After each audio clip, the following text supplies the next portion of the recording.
안녕하세요. 시험 분석 지원팀에서 GCMS를 담당하고 있는 배종훈입니다. 오늘 저는 Quality Control and Impurity Detection in Complex Matrices by Gas-Phase GCMS라는 주제를 가지고 GCMS 전처리 및 분석 사례에 대해 발표하도록 하겠습니다.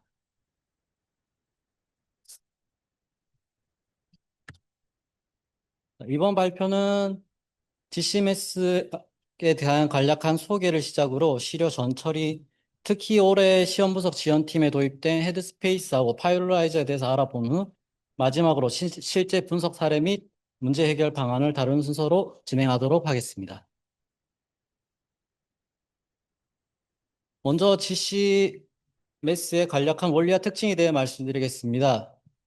GCMS는 가스 크로마토그래피 장비하고 매스 스펙트로메트리 장비가 결합된 장비라고 생각하시면 됩니다.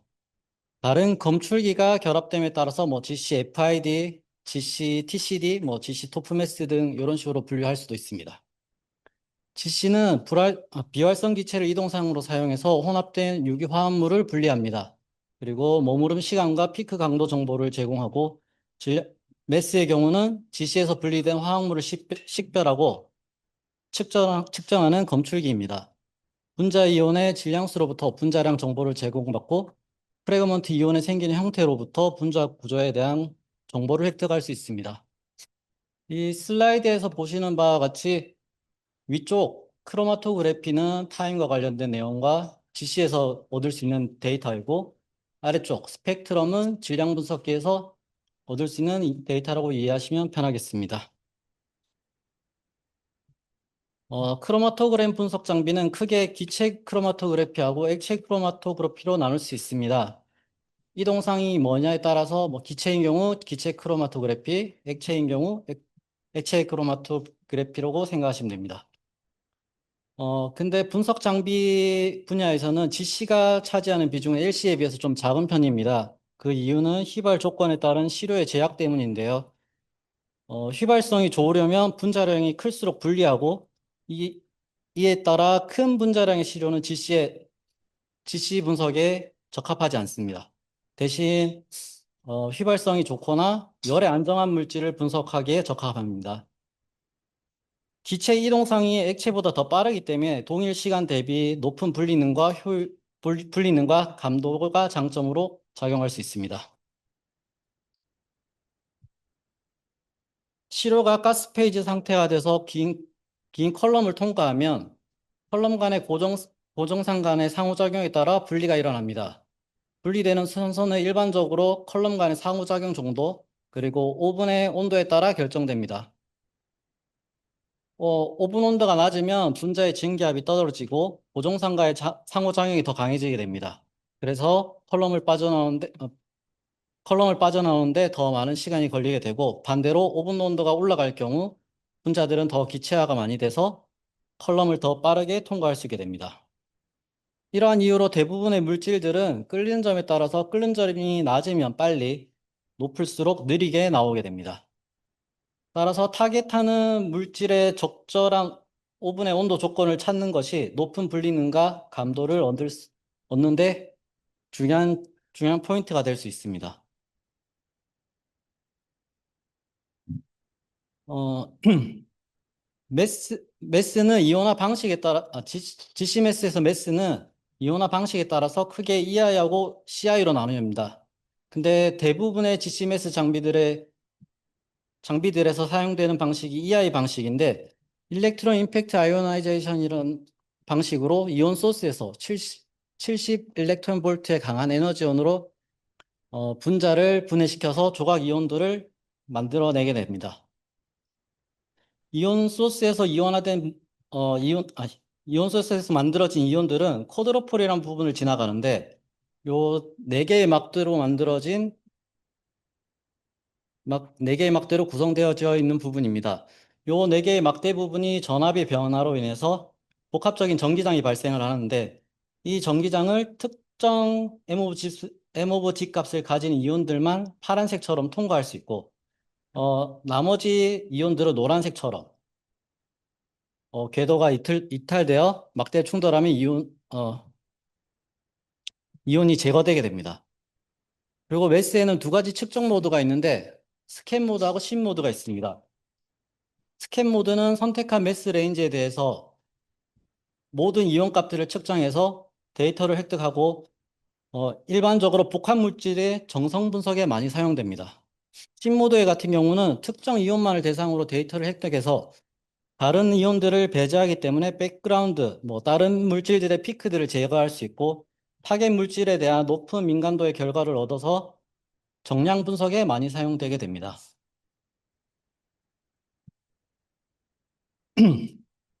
GCMS로 분석할 수 있는 가능한 물질들의 예시들입니다. 일반적으로 화학, 식품, 법의학, 그리고 재료, 에너지, 환경 분석, 기타 분야에서 많이 사용될 수 있고 상세한 물질들은 여기서 참고하시면 좋을 것 같습니다. 일반적으로 고분자 화합물, 혹- 고분자 화합물, 극성, 염, 비휘발성 시료들은 GCMS 분석이 어렵거나 불가능하다고 알려져 있습니다. 하지만 적절한 유도 체화 과정을 거치면 어느 정도 GCMS 분석이 가능하게 됩니다. 유도 체화 방법에는 크게 세 가지가 있습니다. 첫 번째, 실일화. 화합물 내에 활성수소를 포함하는 작용기를 실일기로 치환하게 됩니다. 그럼 실일기로 치환되면 극성이 낮아지고 휘발성을 높일 수 있습니다.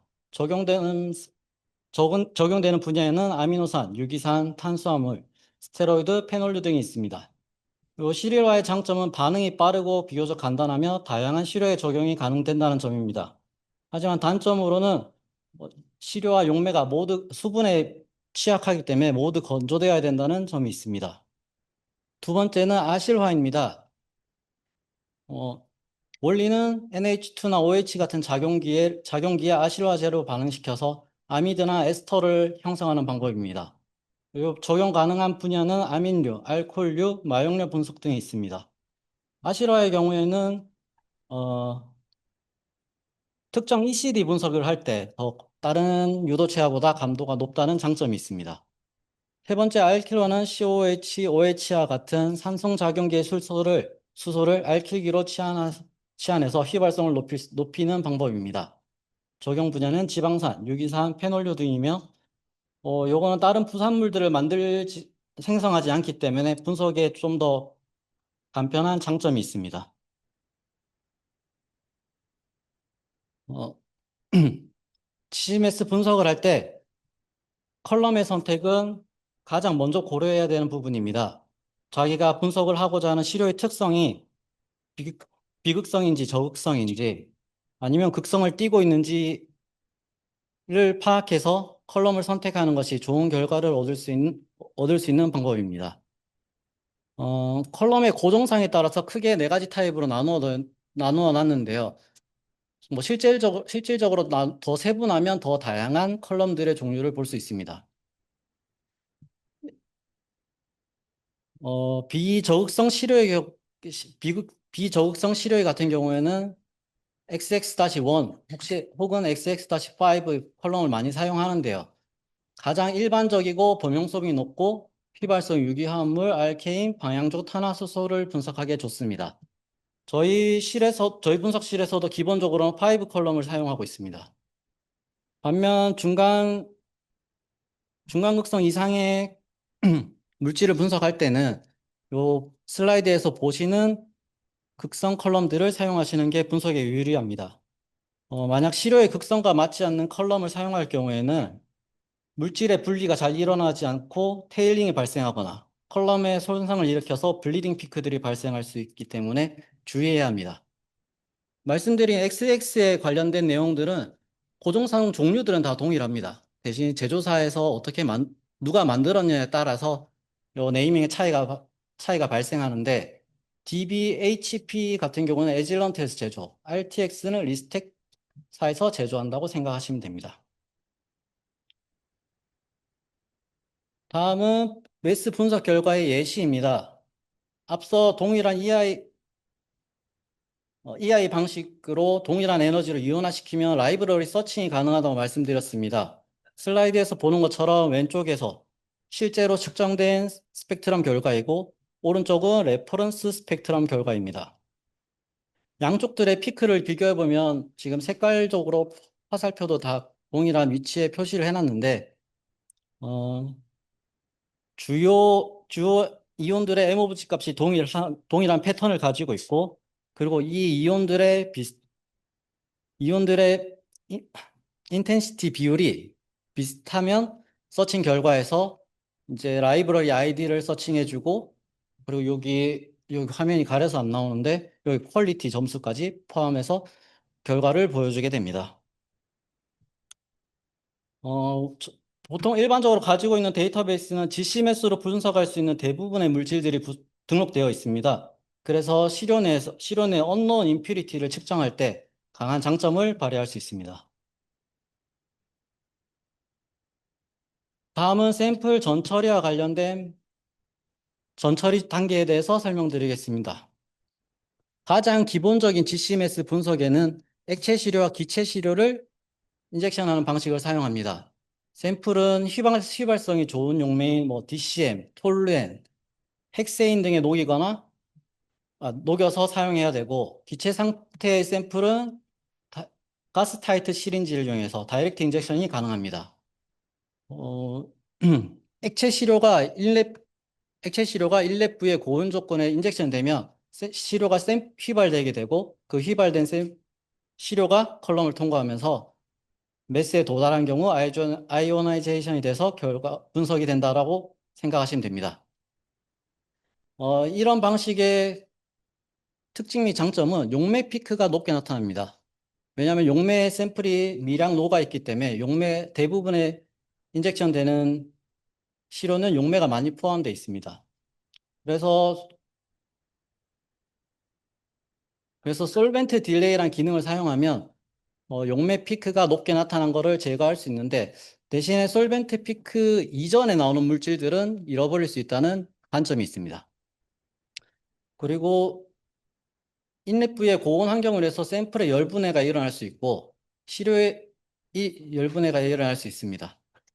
대신에 시료의 전처리가 용이하고 높은 재현성 및 용매 효과에 따른 피크가 샤프하게 나오는 분리도 향상의 장점도 있습니다.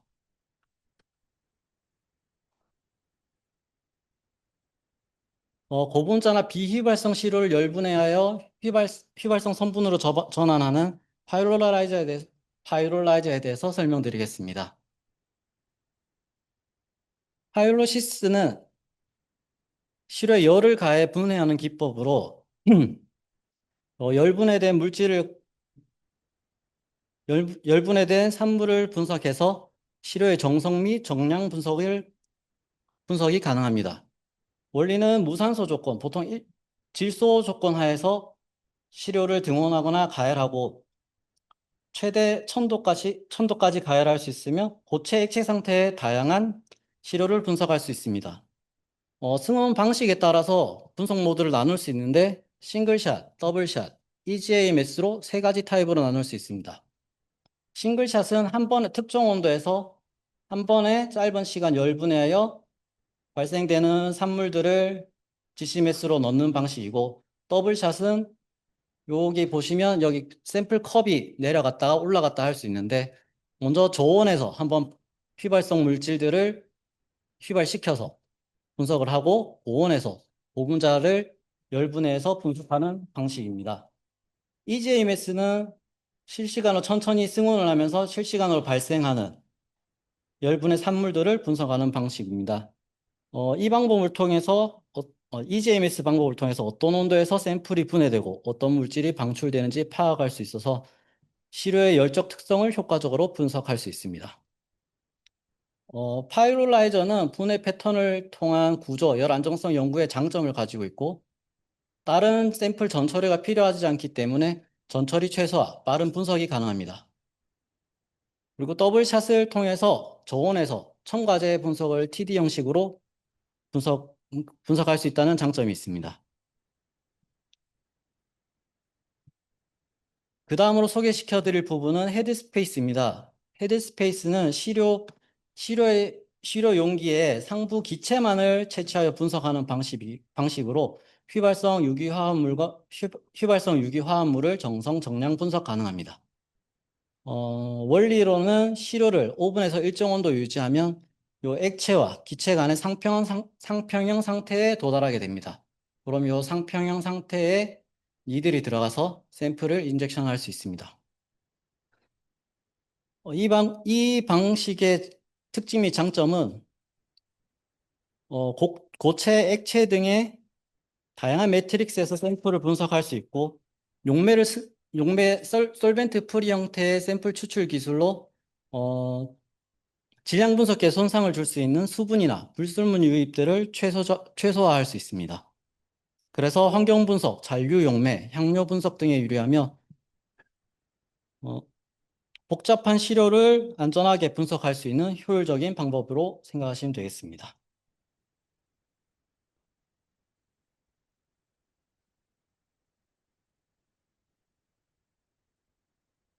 지금부터는 실제 분석 사례를 통해서 저희 실에서 분석하고 있는 분석 결과를 보여드리도록 하겠습니다. GCMS 분석 결과 특징상 저 앞선 세미나에서 발표한 내용들에서 보이는 이미지 결과들과는 달리 저희는 크로마토그램과 스펙트럼의 그냥 선 형태로만 결과를 보여드릴 수 있다는 점 양해 부탁드립니다. 이번 사례는 이번 사례는 6월 13일에 접수된 산업체 시료입니다. 기업체의 특정 제품에서 발생한 황변 부위의 원인 성분을 분석하는 것이 목적이었습니다. 그래서 분석 조건으로 보면 그레디언트 타임 35분, 온도는 60도에서 300도, 스플릿리스, 1마이크로 인젝션, 컬럼은 DB5MS, 어퀴지션 보든 스캔, 매스 레인지는 35에서 1000이었습니다.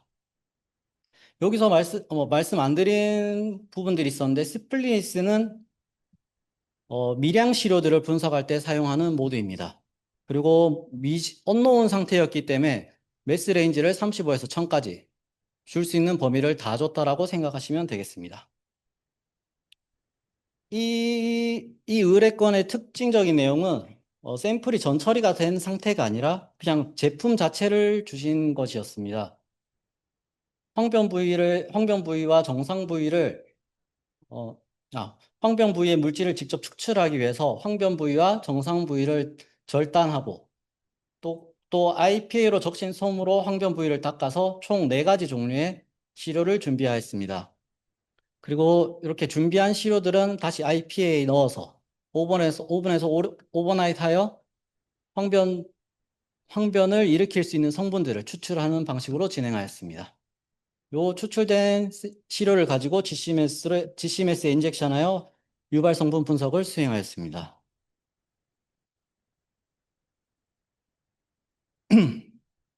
분석 결과입니다. 먼저 황변 부위와 정상 부위의 크로마토그램을 비교하였습니다.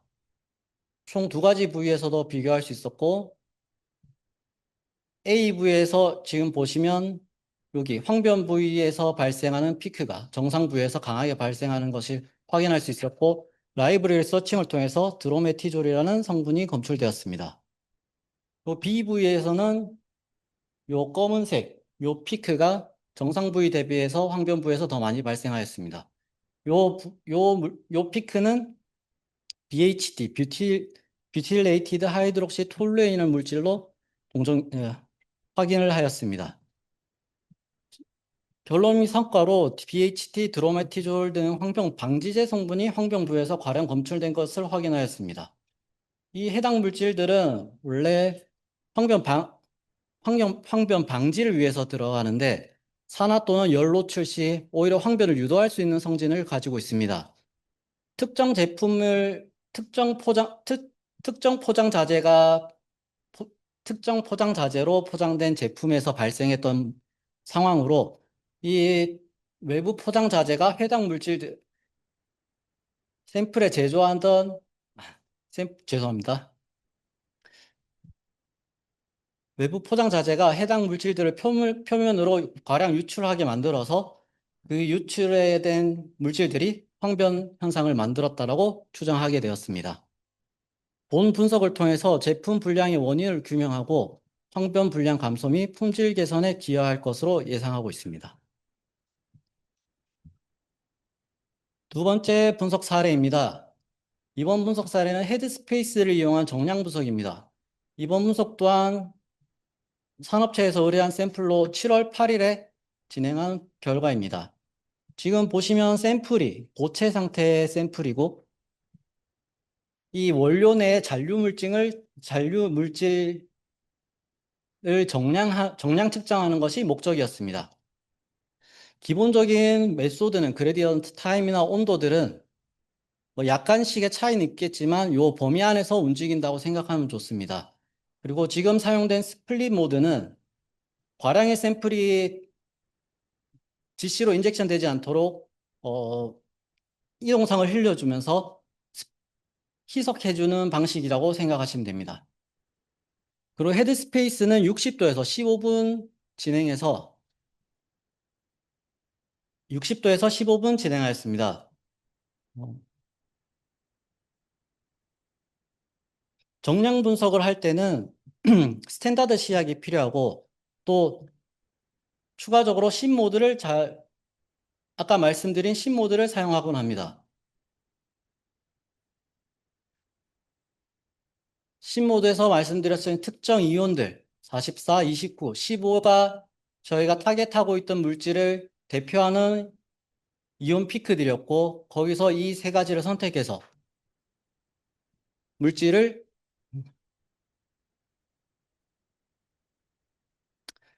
측정하였습니다. 여러 농도의 표준 시료 샘플들을 측정해서 표준 검량 곡선을 만들고 본 시료를 분석해서 역산을 해서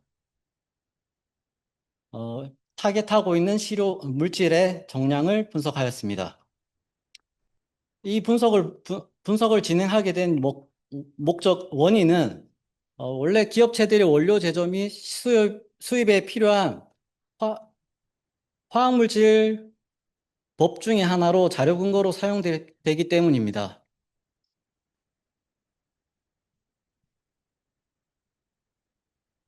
세 번째 분석 사례는 헤드스페이스를 이용한 고체 시료 분석입니다.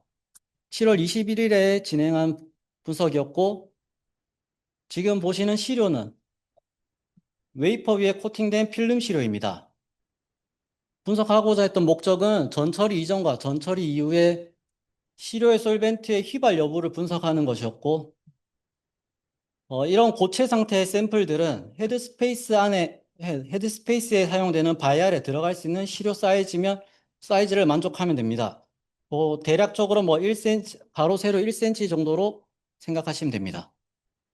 분석 조건은 헤드스페이스가 120도에서 30분 상평형하는 조건으로 분석을 하였습니다.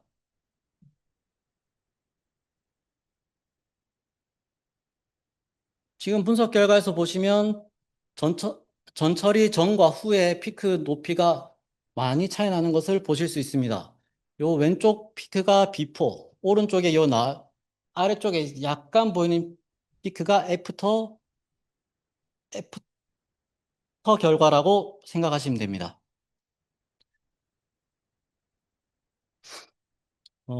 그 상대적인 정량을 하기 위해서 피크의 에어리어 값을 계산하였습니다. 전처리 전에 에어리어 값은 4.1에 10의 9승, 전처리 후의 에어리어 값은 4.0에 10의 6승, 결과적으로 1000배 감소한 결과를 확인할 수 있었습니다. 그래서 이 분석 결과를 통해서 전처리가 솔벤트 제거에 큰 영향에 미침을 확인할 수 있었습니다. 이번 분석 사례는 고체 시료에 남아있는 미량의 휘발성 물질을 정확하게 측정함으로써 제조 공정의 품질 관리 및 최적화에 기여할 수 있다는 것을 보여줍니다.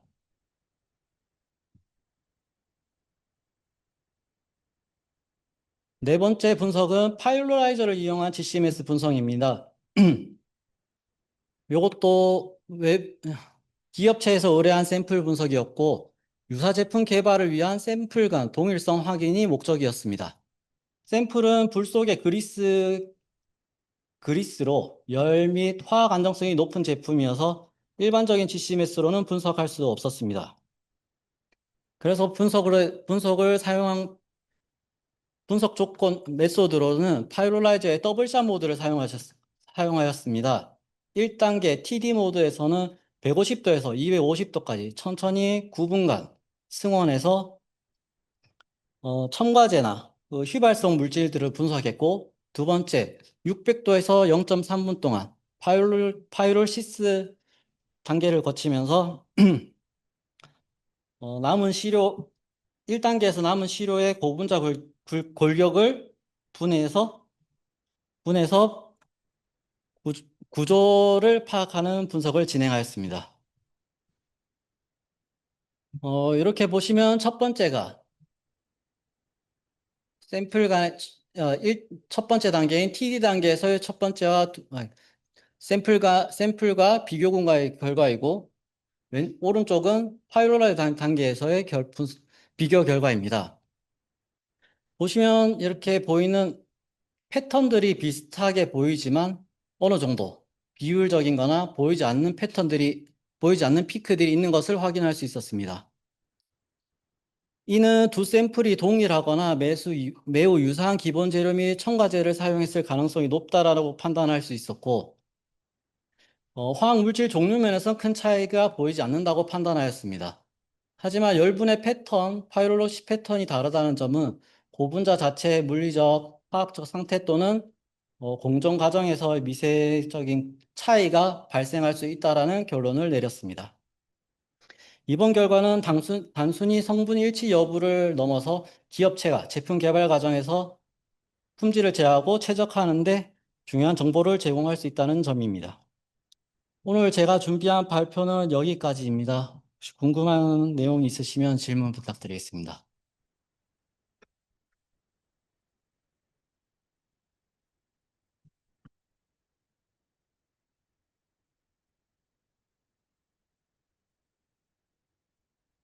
네. 네.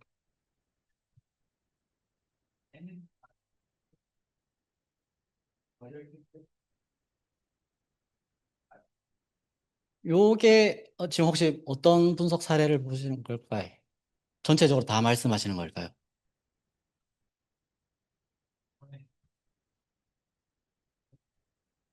네. 어, 지금 요 부분은 크로마토그램 부분이고요. 요 물질을 이제 스펙트럼을 확인해서 어떤 물질이 확인할 수 있는데, 스펙트럼은 뭐 비포하고 애프터하고 동일합니다. 그러니까 동일한 물질이라고 판단했고, 그래서 결과를 첨부한 거는 크로마토그램 부분으로 충분하다고 생각했습니다. 네.